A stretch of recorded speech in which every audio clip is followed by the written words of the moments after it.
Hello everyone, आज हम भगवत गीता के दिल में एक सफर करेंगे। शुरुआत करेंगे पहले अध्याय से, अर्जुन का दुविधा। सोचिए, अर्जुन वो महायोद्धा कुरुक्षेत्र के मैदान में खड़ा है। वो कोई मामूली योद्धा नहीं है, वो एक हीरो है जिसकी बहादुरी, ताकत और बुद्धि की कोई मिसाल नहीं। लेकिन जैसे ही वो वहां लड़ने के लिए तैयार खड़ा होता है, कुछ अनपेक्षित होता है।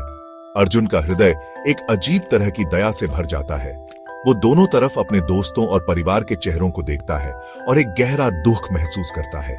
उसका योद्धा भाव गायब सा हो जाता है और उसकी जगह एक गहरी उथल पुथल मच जाती है। वो अपने उस कर्तव्य पर ही सवाल उठाने लगता है जिसके लिए वो पैदा हुआ था। क्या उसे लड़ना चाहिए या इस युद्ध को त्याग कर कहीं और शांति की तलाश करनी चाहिए? यही वो पल है जब अर्जुन का मन कर्पण्य दोष से घिर जाता है, एक तरह की नैतिक कमजोरी। उसकी स्पष्टता शंका और डर के बादलों से ढक जाती है।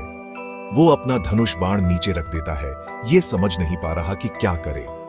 ये देखकर कृष्ण, उसका एसेंस थी और मार्गदर्शक, समझ जाता है कि अर्जुन की शारीरिक शक्ति तो बरकरार है, लेकिन उसका मानसिक बल टूट गया है। कृष्ण समझते हैं कि मन के बिना शरीर मजबूत नहीं रह सकता। तो कृष्ण एक गुरु की भूमिका निभाते हैं। तर्क, ज्ञान और गहरी आध्यात्मिक दृष्टि से वो अर्जुन के हौसले को बढ़ाना चाहते हैं। कृष्ण कर्तव्य, जीवन की प्रकृति, ब्रह्मांड और आत्मा के बारे में बात करते हैं। वो अर्जुन को अविनाशी, परम सत्य, ब्रह्म के बारे में बताते हैं। यही गहरा संवाद गीता का सार है।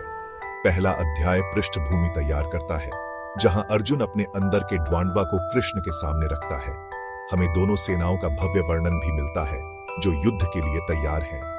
शंखनाद के बाद जो युद्ध की शुरुआत का संकेत देता है, अर्जुन कृष्ण से अपने रथ को दोनों सेनाओं के बीच में रखने के लिए कहते हैं। जैसे ही वो युद्ध के मैदान का जायजा लेता है, वो भावुक हो जाता है और दुख और भय से भरे शब्द बोलता है।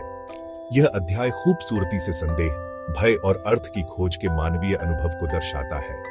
यह हमें याद दिलाता है कि सबसे बड़े नायकों को भी अनिश्चितता के क्षणों का सामना करना पड़ता है। आने वाले अध्यायों में गीता की शिक्षाओं में और गहराई से उतरने के लिए बने रहे। तब तक याद रखें, सवाल करना ठीक है, कमजोर महसूस करना ठीक है, क्योंकि यहीं से असली विकास शुरू होता है। इस यात्रा में मेरे साथ जुड़ने के लिए धन्यवाद। ध्यान रखें और मिलते हैं अगले वीडियो में।